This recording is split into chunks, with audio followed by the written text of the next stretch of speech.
오늘 함께 하신 모든 분들 주님의 이름으로 다시 한번 축복합니다. 자, 오늘 말씀 제목 한번 읽어볼까요? 시작. 겸비한 순종. 겸비라는 말은 우리가 잘 안 쓰는 말이기도 해요. 그런데 성경에서는 이 말을 자주 씁니다. 겸손으로도 대체할 때가 있지만 그래도 웬만하면 겸비라고 하는 말로 많이 씁니다. 원래 원어상으로는 보면은 겸비라는 말이 카나라고 하는 말을 쓰는데 그건 굴복시키다라고 하는 뜻을 갖고 있어요. 그런데 이 겸비라고 하는 단어를 쓸 때는 항상 수동태로 씁니다. 이 굴복을 내가 당하다라고 하는 거예요. 그러니까 한마디로 하나님 앞에서 겸비한다라는 것은 뭐냐면 내가 스스로 나를 겸손하게 만드는 겁니다. 나를 굴복시키는 상황을 얘기합니다.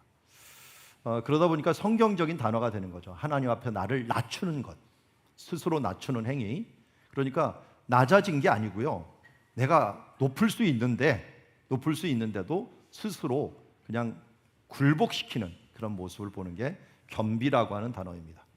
요시야 왕의 한 모습을 본다면 겸비함으로 순종한 사람이다, 이렇게 볼 수가 있습니다. 우리 성경을 볼 때 오늘 겸비라는 단어도 보았지만 오랫동안 당연하게 여겨왔지만 성경의 가르침과 맞지 않는 습관이나 전통들이 우리 가운데 있을 수 있습니다. 대표적인 게 아마 기복신앙일 겁니다. 저는 이것을 이해합니다. 우리 앞선 시대 때는 6.25와 일제강점기를 지내면서 정말 힘든 시대를 살아왔어요. 그러니까 한번 일용할 양식 먹는 거, 조금 편안히 쉬는 게 하나님의 축복으로 여겨왔어요. 그러다 보니까 이게 조금 더 발전해갖고 부자가 되는 것, 이게 축복이다. 세상적으로 형통하는 게 축복이다. 이런 식으로 바리새인들이 가졌던 생각들이 우리 가운데 들어왔던 것을 보게 됩니다. 그러니까 뭐가 인정이 안 되냐면 이 부자가 하늘나라 들어가는 것이 낙타가 바늘기로 들어간다라고 하는 것들이 바리새인들은 이해가 안 됐어요. 왜냐하면 물질의 축복은 하나님이 주시는 건데 왜 하나님의 축복받은 사람들이 천국에 못 간다고 하느냐, 이해가 안 된 거예요. 이게 잘못된 개념을 가지고 있었기 때문에 일어나는 일이죠. 현대는 그래도 우리 교회는 많은 부분들이 그런 것들은 없어진 것 같습니다. 뭐가 축복입니까? 제1축복이 뭐라고요? 예수님께서 설교를 맨 처음에 하실 때, 산상수훈 하실 때 제1축복이 뭐라 그랬습니까? 심령이 가난한 자. 두 번째는 애통하는 자, 온유한 자, 의에 줄이고 목마른 자. 누가복음에는 심령 뺐다 그랬죠? 가난한 자. 여러분 모두 가난하게 되시길 바랍니다. 모두 애통하시길 바랍니다. 모두 의에 줄이고 목마르시길 바랍니다. 그게 우리의 축복이라고 합니다. 그러니까 우리의 개념하고 성경의 개념하고 많이 틀릴 때가 있어요. 그래서 우리가 왜 이 설교 말씀을 듣는 거예요? 설교는 뭐 하는 시간입니까? 하나님의 말씀을 드러내는 시간이에요. 우리 여기서 무슨 교훈과 재미난 말을 들으려고 온다면 아주 잘못 온 겁니다.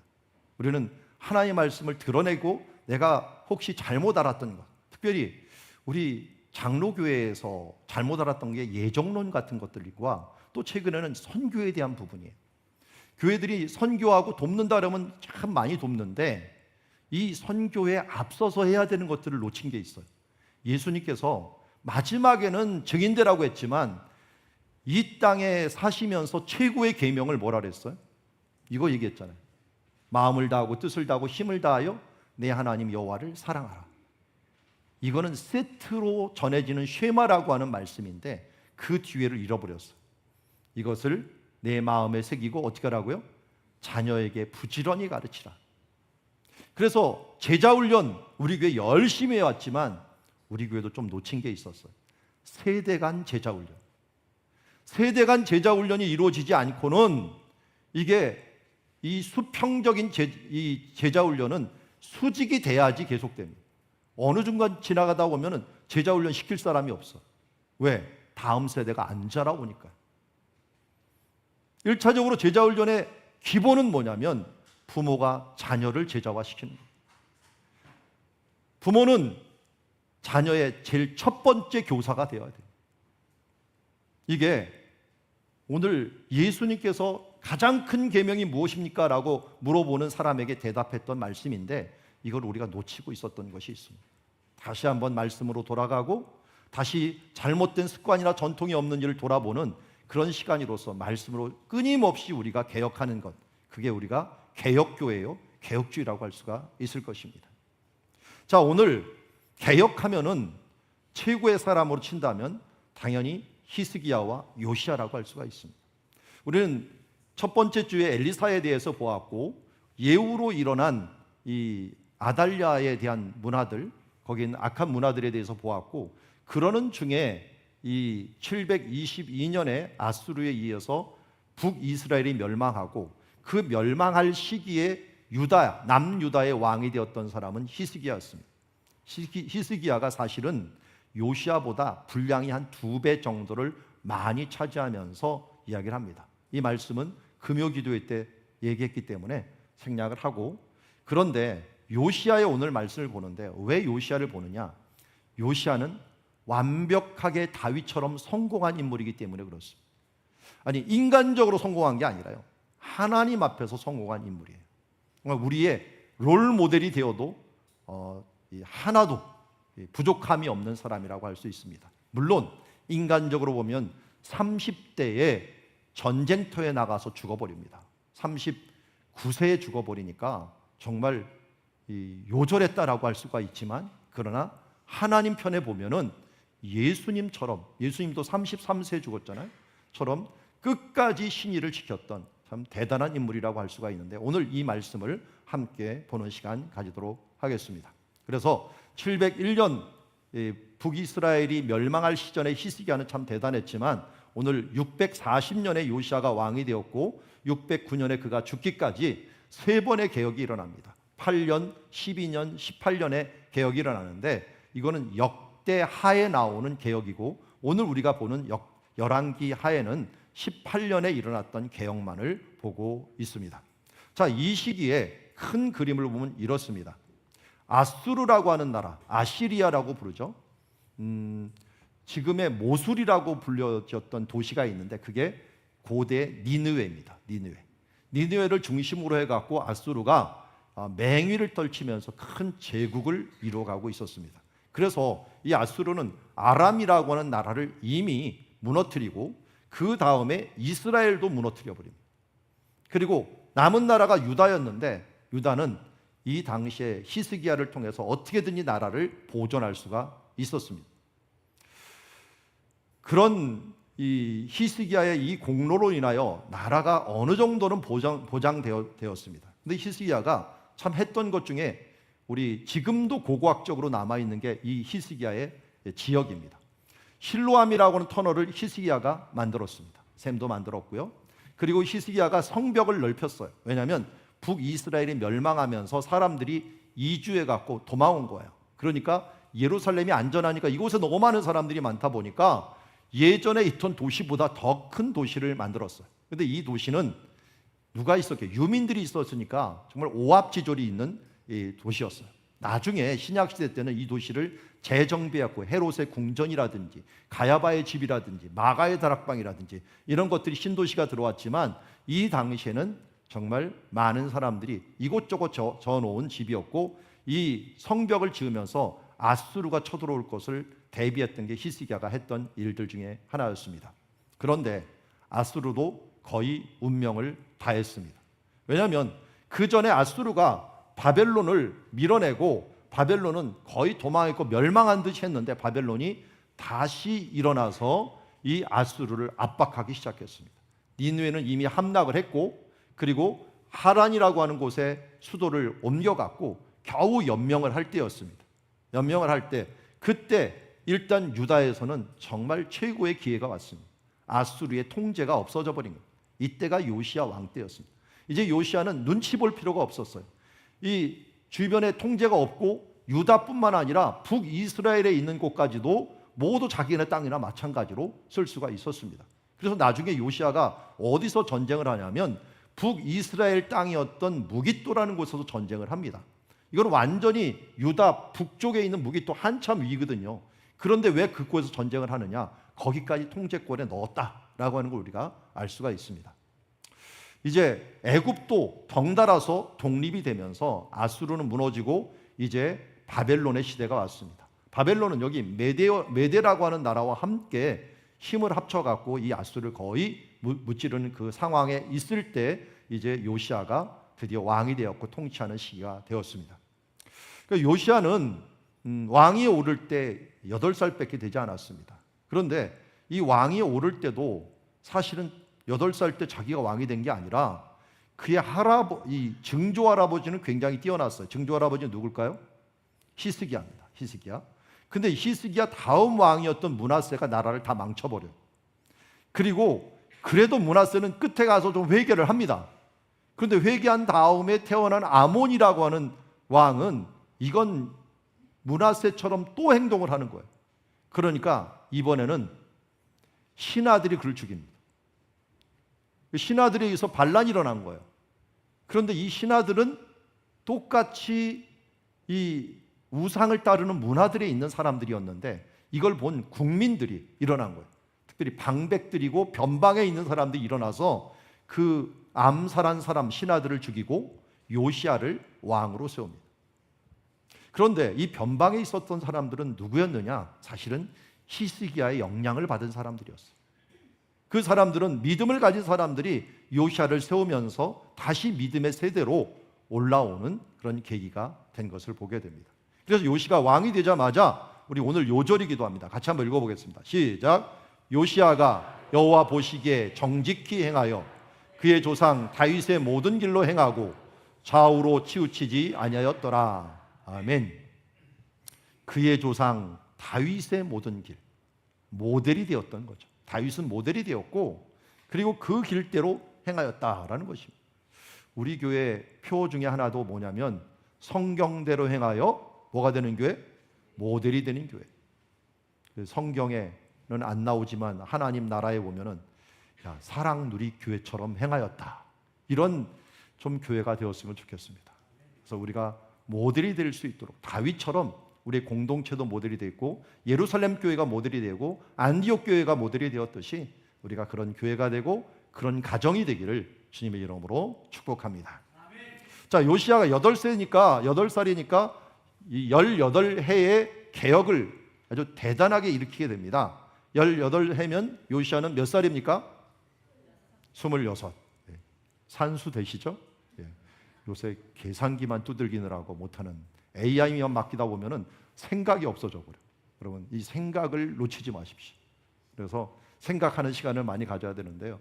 8세. 그러니까 우리가 성경 읽기, 성경 묵상 이렇게 하면은 세상에 휘둘리지 않습니다. 26밖에 안 됐는데 이때 뭐냐면 성전을 이제 수리하는 일들을 하게 되었습니다. 성전을 새로 수리해 갖고 예배를 회복하려고 하는 모습을 했는데 성전을 수리하는 중에 8절에 보니까 대제사장 hil기야가 뭘 발견했어요? 성전에서 율법책을 발견했다. 아니, 율법책 원래 있는 거 아니에요? 므낫세하고 그 뒤에 아몬이라는 왕 때 성경을 그냥 다 불태워버리고 없앴던 것 같아요. 중국에서도 문화혁명이 있었잖아요. 그때 이 고전들을 다 없앴듯이 이때도 다 없앴던 거예요. 그러니까 어떤 사람들이 몰래 숨겨놓은 게 발견이 돼요.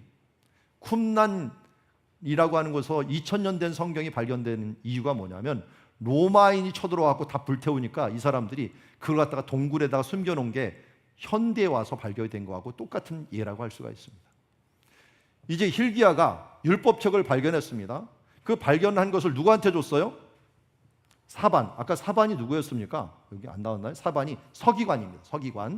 서기관 사반에게 주니 사반이 뭘 했어요? 읽으니라 라고 합니다. 저는 이 사반이 참 대단한 사람인 것 같아요. 이 사반 지만은 명문가입니다. 나중에까지 그달랴까리라는 사람으로 해갖고 예레미야 의회 멸망 후에 총독까지 되는 이 예레미야를 보호하는 집안 3대에 걸쳐갖고 충성한 집안이라고 할 수가 있어요. 이 사반이 뛰어난 것은 말씀을 그냥 받은 게 아니라 그것을 자기가 읽어본 거예요. 읽어보고서 끝난 게 아니라 서기관 사반이 왕에게 말하여 이르되 제사장 hil기야가 내게 책을 주더이다 하면서 사반이 왕의 앞에서 또 읽어줘요. 우리가 해야 될 일 중에 바로 그거예요. 우리가 부모된 자로 먼저 신앙을 가진 자로서 먼저 읽어야 돼요. 읽고 또 뭐 해야 돼요? 읽어줘야 돼요. 그럴 때 하나님의 변화가 일어나는 거지, 나만 보고서 그냥 성경은 덮어놓고 믿는 게 아니라 그랬죠.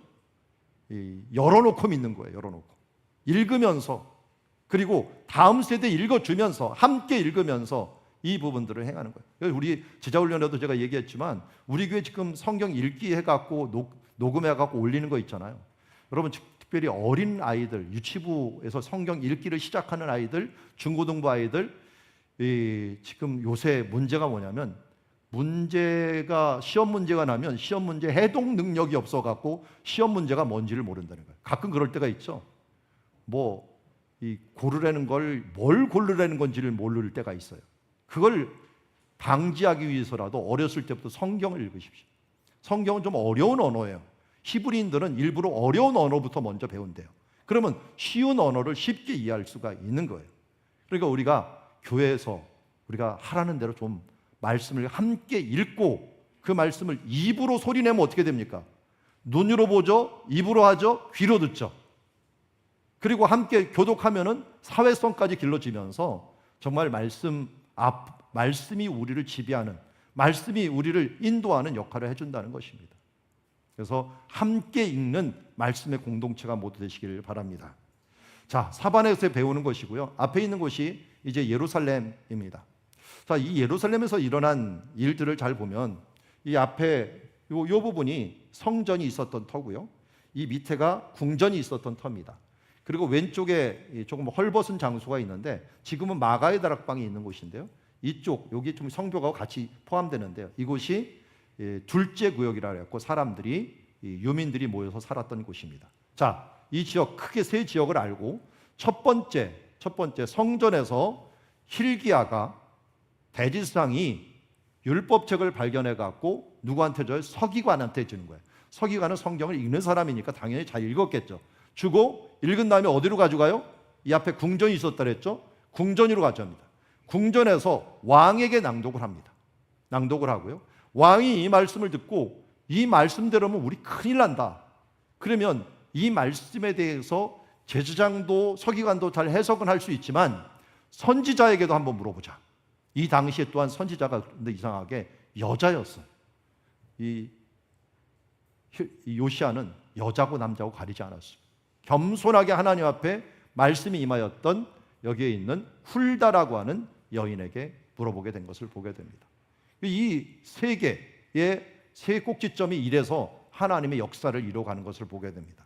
대제사장, 서기관, 왕, 그리고 선지자가 함께 힘을 합쳐갖고 하나님의 나라를 세워가는 모습을 보게 됩니다. 특별히 서기관이 책을 읽을 때 11절에 어떻게 합니까? 왕이 11절 같이 읽겠습니다. 시작. 왕이 율법책의 말을 듣자 곧 그의 옷을 찢으니라. 이건 성경의 문화를 알아야 되겠죠. 찢는다는 것은 마음이 슬플 때 옷을 찢는 건 이스라엘의 문화입니다. 이 피부를 상하거나 뭘 하지 말고 이 옷을 찢는 것으로 대신하는 것들이 이들의 문화입니다. 그래서 제가 성지순례 갔을 때 그 성경 박물관들이 갔더니 이 모습을 그려놨더라고요. 그러면서 이 밑에다가 성경 말씀 중에 하나, 요엘서인가요?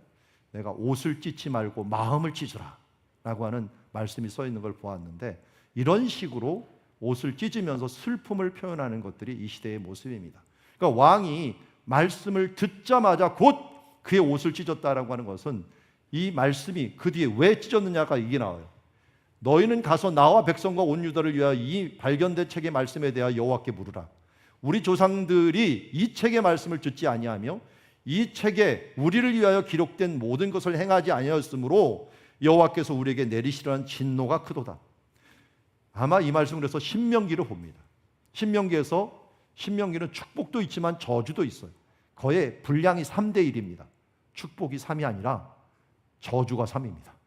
그만큼 잘못한 것에 대한 저주를 많이 하는 것이 신명기인데요. 신명기 말씀에 대한 것들을 들었기 때문에 이 말씀에 대한 반응을 하면서, 나는 이렇게 생각하는데 진짜 다른 사람은 어떻게 되는지, 하나님 뭐라 하는지 한번 물어보자 해갖고 물어보게 됩니다. 그래서 읽고 이제 옷을 찢고 그리고 나서 선지자에게 갑니다. 선지자에게 갈 때 몇 명이 갑니까? 대제사장 갑니다. 대제사장, 제사장 hil기야 가고요.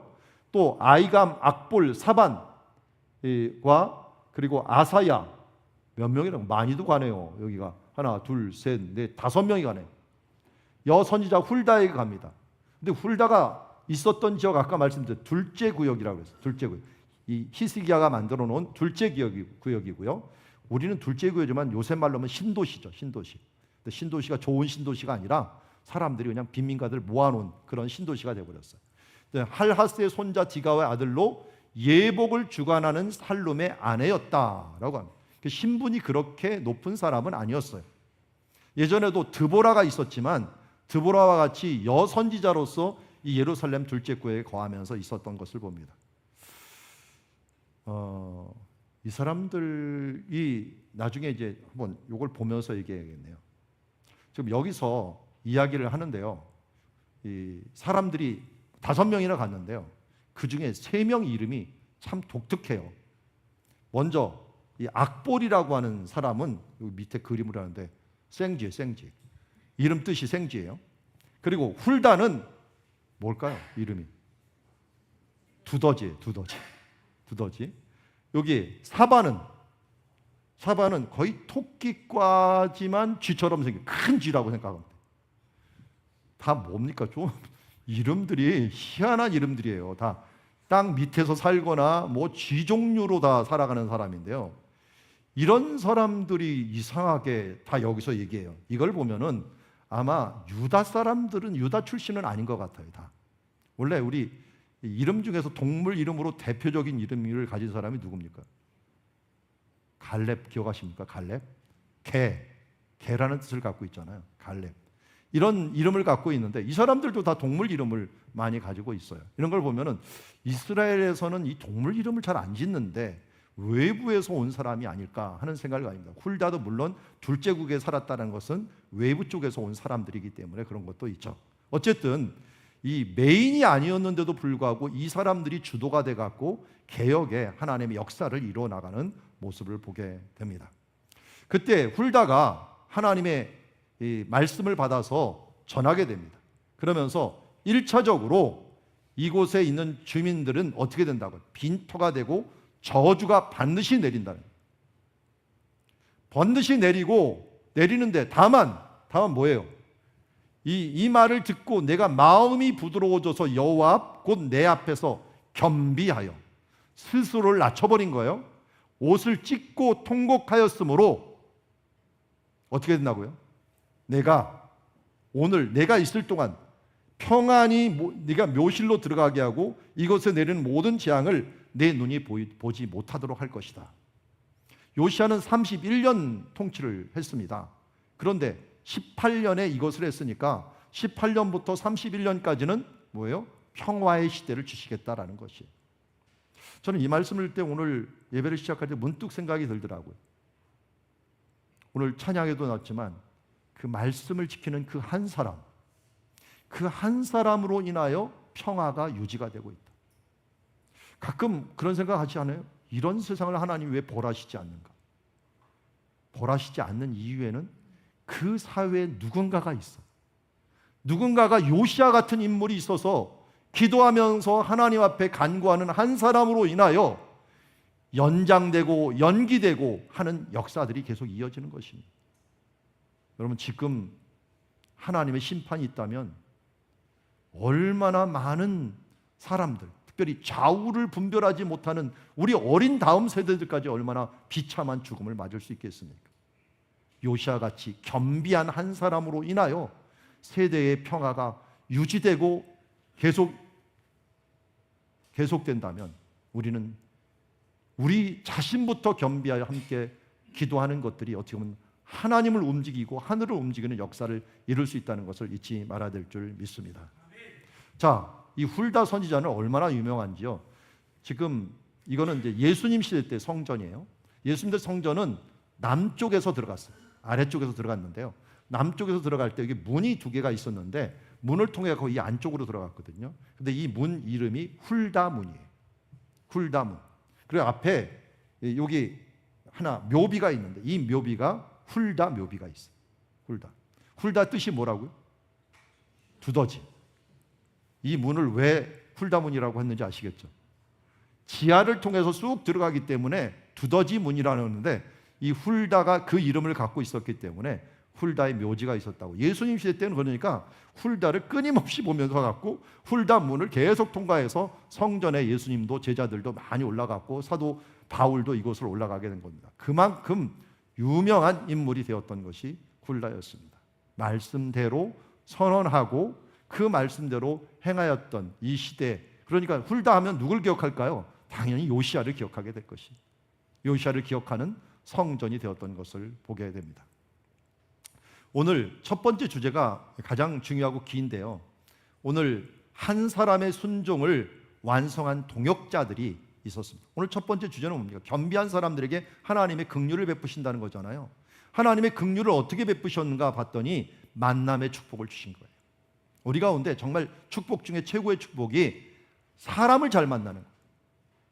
어려서는 부모를 잘 만나는 것도 중요하고요. 커서는 부부를 잘 만나는 것들, 그리고 우리가 살아가는 동안 교회를 잘 만나고 목회자를 잘 만나는 것 큰 축복입니다. 오늘 여기도 오면은 대지상 hil기야라든지 서기관 사반 그리고 요시야 여선지자 훌다가 합력해갖고 하나님의 나라를 이루어가는 것을 보게 됩니다. 이것을 통하여 이 하나님의 역사가 일어나고 여기에 지금 빠져 있지만 사실은 누가 있냐면 선지자들 훌다뿐만 아니라 이때 누가 있었어요? 예레미야가 있었고 스바냐 선지자가 있었습니다. 나움 같은 선지자가 같이 일하면서 함께 협력했던 모습을 보게 됩니다. 우리가 우리 주변에 좋은 만남, 특별히 성도의 만남을 소중히 여기고 이 만남을 통하여 하나님의 역사를, 하나님의 영원한 역사를 이루고 하나님의 나라를 이루어가는데 여러분들이 함께 협력하는 이런 모습이 우리 가운데 있기를 주님의 이름으로 축원합니다. 자, 두 번째는 겸비한 순종이 공동체를 말씀 앞으로 이끌어 주었습니다. 자, 여기 보면은 요시야가 있고 히스기야가 있어요. 둘 다 뛰어난 인물이라고 그랬죠. 그런데 요시야가 왜 뛰어난지를 보여드릴게요. 요시야는 분명히 예언을 들었어요. 하나님의 진노가 있을 것이다. 예언을 들었고 그 다음도 뭐 했느냐, 너는 회개했기 때문에 내가 평안히 묘실로 들어갈 것이다 라고 하는 말씀을 들었어요. 자, 히스기야는 어땠을까요?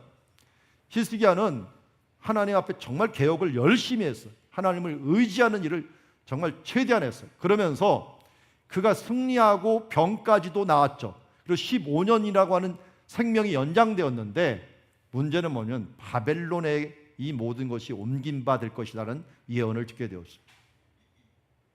그런데 히스기야가 그렇지만 당신이 사는 날까지는 이것이 일어나지 않을 것이라는 힌트를 줍니다. 그러자 히스기야가 뭡니까? 당신이 전한 바 여호와의 말씀이 선하나이다.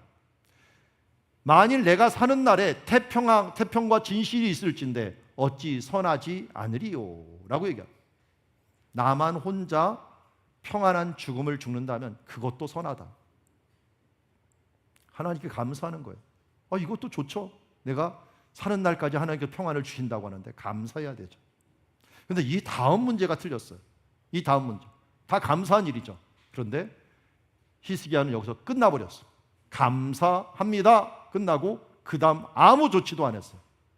그 다음에 무슨 일이 일어날 걸 알았어요. 바벨론으로 끌려간댔잖아요. 그러면 이것을 준비하는 모습이 있어야 되는데 준비하는 게 하나도 없었던 거예요. 그래서 므낫세 같은 최악의 왕이 나오게 돼요. 자기한테만 끝나면 끝이다라고 하는, 나만 잘 살면 되지 그 다음 세대는 알아서 살겠지 라고 하는 것으로 맡긴 사람이 히스기야입니다. 근데 요시야는 어떻게 했을까요? 바로 23장에 보면 사람들을 부릅니다. 1차적으로 예루살렘의 모든 장로들 다 부릅니다. 유다 장로들을 불러요. 장로들만 불렀는 줄 알았더니 누구도 불렀어요.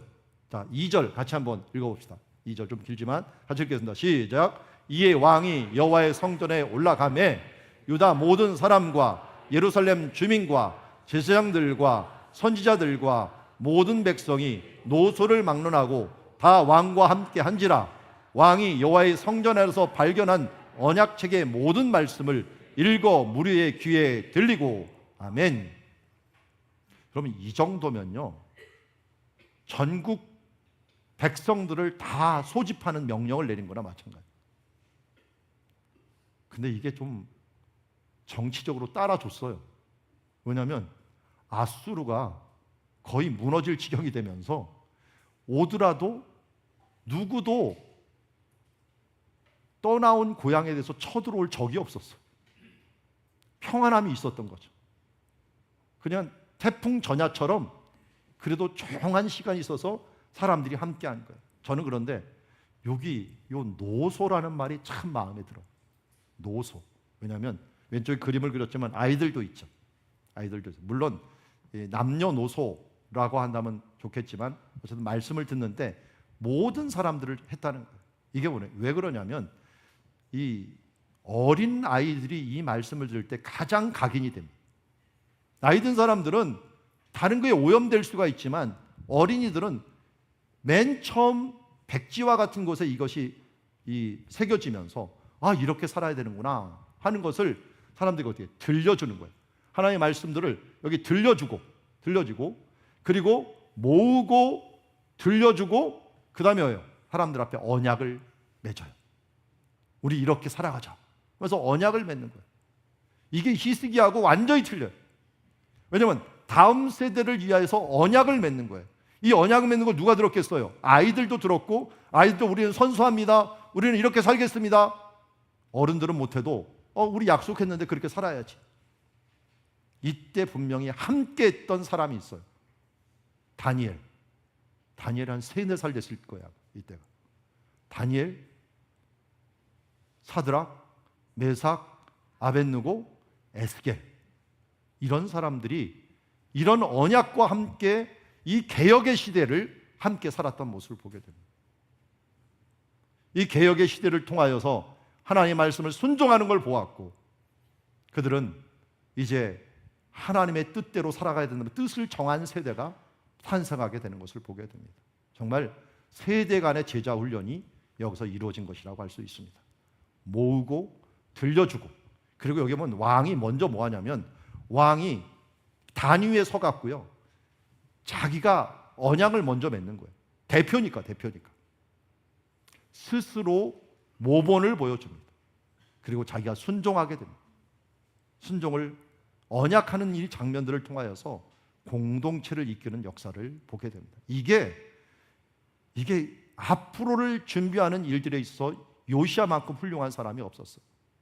이 성전에서 여기서 세워진 이 언약과 이 말씀에 읽어주고 언약을 하고 하는 이것이 그야말로 이스라엘의 훗날, 하나님은 아셨죠? 이 뒤에 바벨론이 얼마나 세고 아수르가 무너지는데 바벨론이 쳐들어올 거 아니에요. 애굽이 쳐들어올 거 아니에요. 그러면 이때 이들을 어떻게 견디게 할 것인가? 그것은 말씀이었어요. 말씀으로 서서 하나님의 언약과 함께하는 이 세대를 만들었던 것을 보게 됩니다. 그리고 나서 그냥 있었던 게 아니라 순종했다 그랬잖아요. 그러면 무엇을 없애버렸냐면 분양하던 산당들을 없애게 됩니다. 게바라고 하는 것이 이쪽에 있으면 유다의 가장 북쪽입니다. 북쪽에서 남쪽 맨 끝에가 브엘세바까지입니다. 이곳에 있는 걸 다 부셔버립니다. 브엘세바에서 발견된 제단이 있어요. 이 제단이 이렇게 생긴 게 아니에요. 부셔져 갖고 사방으로 흩어져 있는 거를 사람들이 이거 이상하다 해갖고 여기 특별히 뿔 같은 걸 발견한 거예요. 발견했고 보니까 이거 옛날에 제단이었네. 그리고 주변 거를 조합해 보니까 이렇게 생긴 게 발견이 된 거예요. 이게 언제 무너졌느냐? 어떤 사람이 히스기야라고 하지만 확실한 것은 요시야 때입니다. 요시야 때 브엘세바까지 산당들 다 부셔버렸다라는데 이들은 성전을 흉내낸 산당들을 곳곳에 내 있었는데 그 부분들을 완전히 없애버리는 일들을 했던 근거들이 그 고고학적인 발굴물들이 나오기도 했던 것을 보게 됩니다. 거기에다가 남쪽 유다의 히스기야조차도 개혁하지 못했던, 없애지 못했던 산당이 하나가 있었어요. 그게 뭐였냐면 여기가 성전터였고요. 이쪽이 다윗성이 있었던 곳이에요. 이 아래가 기드론 계곡이 이렇게 흘러 내려오고요. 기드론 계곡 넘어서가 이쪽이 감람산입니다. 감람산. 감남산 남쪽 끝에 여기는 지금 하나가 집이 있는데요. 이곳을 일명 멸망산이라고 불렀어요. 멸망산.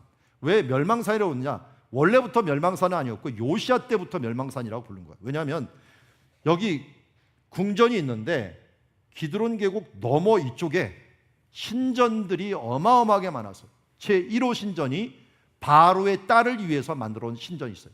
근데 지금도 가보면은 지금도 여기에서 발견된 무덤이 하나 있는데 그 무덤이 이집트 양식의 무덤이 발견이 돼요. 그래서 이걸 바로의 딸의 무덤이라고 일명 부르는 무덤이 있습니다.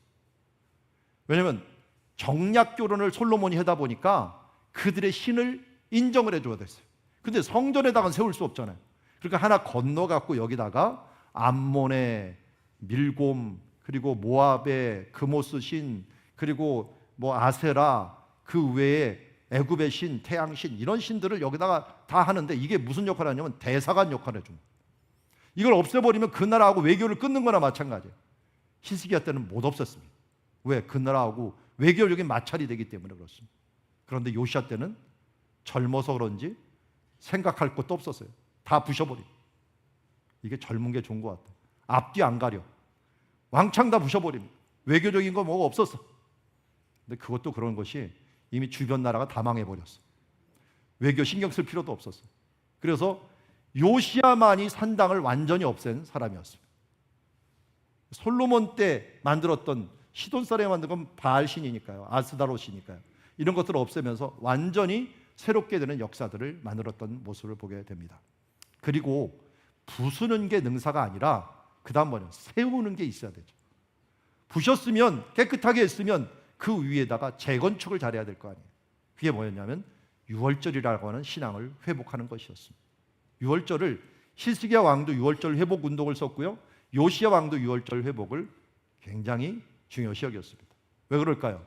유월절은 바로 구원의 날이기 때문에 그렇습니다. 그것은 우리 기독교 신앙으로 보자면은 십자가로 돌아가는 얘기라고 할 수가 있어요. 히스기야도 유월절을 지키라, 여기도 요시야도 유월절을 지키라 하면서 운동을 했는데 이건 십자가로 돌아가는 운동이고 우리들의 구원의 기억을 하는 거예요. 여기 보니까 출애굽 당시에 베푸신 하나님의 은혜를 다시 기억하는 겁니다. 그리고 남 공동체를 하나로 묶는 거예요. 남쪽과 북쪽이 모두 이 출애굽 공동체거든요. 그런데 언제부터 나눠졌어요. 그런데 이걸 하나로 묶는 것이 바로 남유다와 북이스라엘이 언약 안에서 하나 되는 역사를 이루어내는 것입니다. 그리고 다음 세대의 신앙을 전수하는 구원의 역사를 이어갈 수 있도록 문화를 창조해 내가는 것이라고 할 수 있을 것입니다. 우리도 마찬가지입니다. 우리가 돌아가야 될 것은 무엇입니까? 예수 그리스도의 십자가입니다. 우리 기독교가 정말 많은 분파가 있어요. 교단이 있어요. 이 교단들이 흩어졌다가 예배를 한번 드리려면 왜 이렇게 힘든지 몰라요. 그런데 우리 교단들이 그래도 교단이 합쳐갖고 예배 드리는 게 하나가 있어요. 뭘까요? 부활절 예배, 부활절 예배. 부활절은 뭐예요? 십자가 부활. 이 부분은 우리 모두의 공통점이에요. 그러기에 하나가 될 수가 있는. 그러니까 우리가 십자가로 가고 십자가에 있는 이 부활 신앙을 우리가 기억하면서 그것으로 하나 되고 이 복음을 신앙의 전수를 제대로 한다면 이것이 바로 유월절을 회복하는 운동이다라는 것이라고 할 수 있을 것입니다. 이렇게 유월절을 회복하면서 계속적으로 없앴던 게 우상의 문화를 계속 제거했습니다. 신접한 자, 드라빔, 우상 모든 가증한 것을 다 제거했습니다. 멋대로요? 하나님의 발견된 책에 기록된 율법의 말씀을 이루기 위해서 이것에 목숨을 걸었던 것을 보게 됩니다. 그래서 오늘 요시야를 이야기할 때 25절 이처럼 얘기합니다. 같이 읽겠습니다. 시작. 요시야와 같이 마음을 다하며 뜻을 다하며 힘을 다하여 모세의 모든 율법을 따라 여호와께로 돌이킨 왕은 요시야 전에도 없었고 후에도 그와 같은 자가 없었더라. 아멘. 여러분, 요시야처럼 우리도 뭔가 우상과 잘못된 개념들을 없애야 되는데 우리에게 없애야 될 것은 뭘까요? 팀 켈러 목사님이 책을 하나 썼는데 내가 만든 신이라고 하는 책 썼습니다.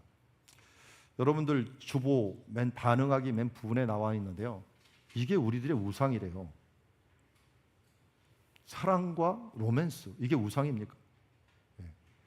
누군가에게 사랑받는 것, 이것이 내 우상이 될 수가 있어요.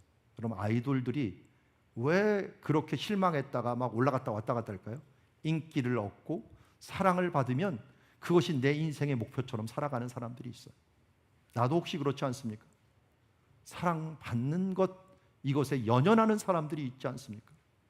하나님보다 더 숭배하는 것들, 이건 다 우상입니다.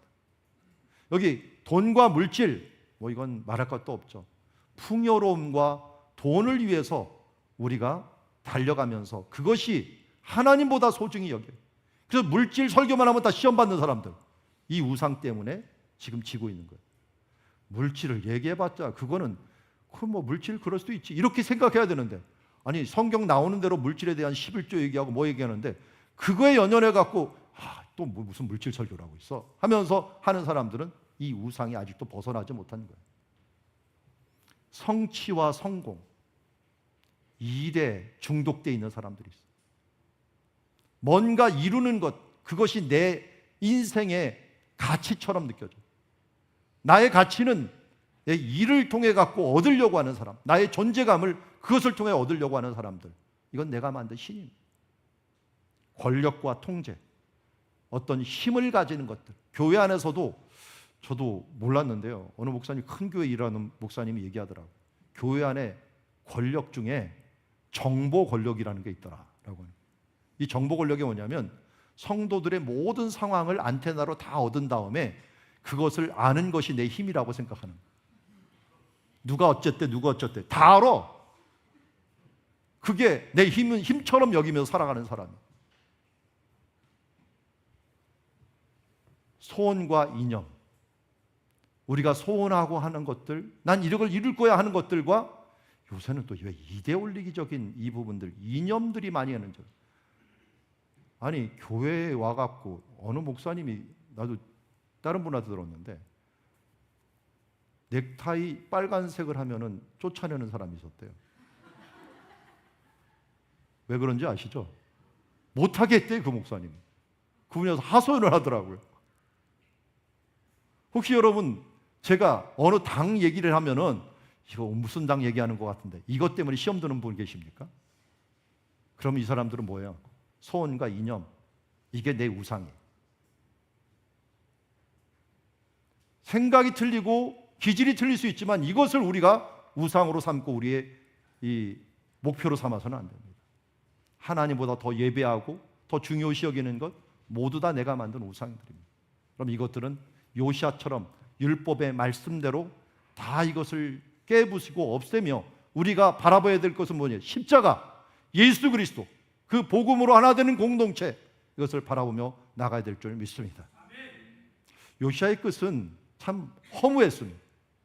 애굽이 이 바벨론이 아수르를 무너뜨리려고 하니까 아수르를 무너뜨리면 바벨론이 자기들 쳐들어올 거잖아요.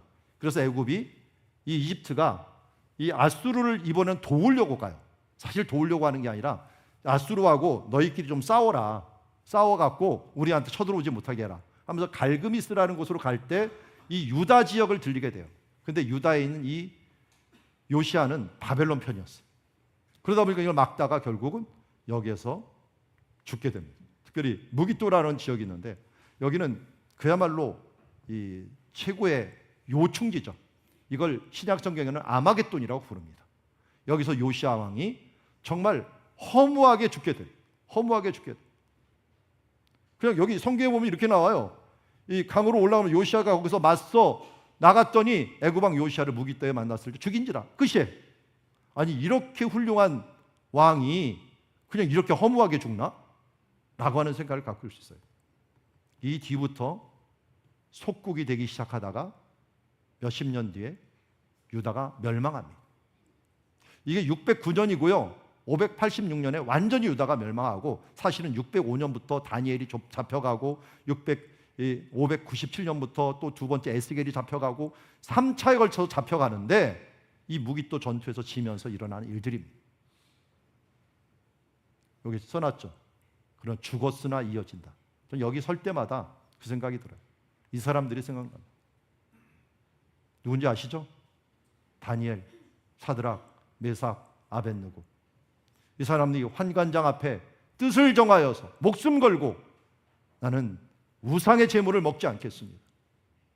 하나님 뜻대로 채소만 먹고 살아서 한번 시험해 보십시오 하면서 당당하게 얘기했던 이 세대, 이들로 인하여서 어둠의 이 포로기를 이겨나가는 힘을 갖게 되고, 다니엘 같은 사람들은 70년 동안 그 뒤에 살아나면서 나중에 주여 주여 주여 주여 들으소서, 주여 긍휼히 여기소서, 주여 용서하소서 하면서 하나님께 기도하면서 이스라엘의 회복을 위하여 마지막까지 기도하면서 살아갔던 사람이 있는 것을 보게 됩니다.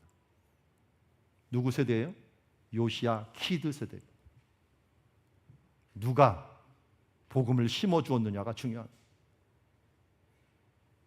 우리는 길게, 짧게, 부유하게, 가난하게 사는 것이 중요한 게 아니라 다음 세대 신앙의 그 모판이 될 수 있도록 우리가 이 땅에서 노력하고 최선을 다해 말씀을 전하는 것은 오늘 요시아와 같이 하나님이 기뻐하시는 다윗의 뒤를 완벽하게 따랐던 그 훌륭한 왕으로서 설 수 있는 모습이라고 할 수 있을 것입니다.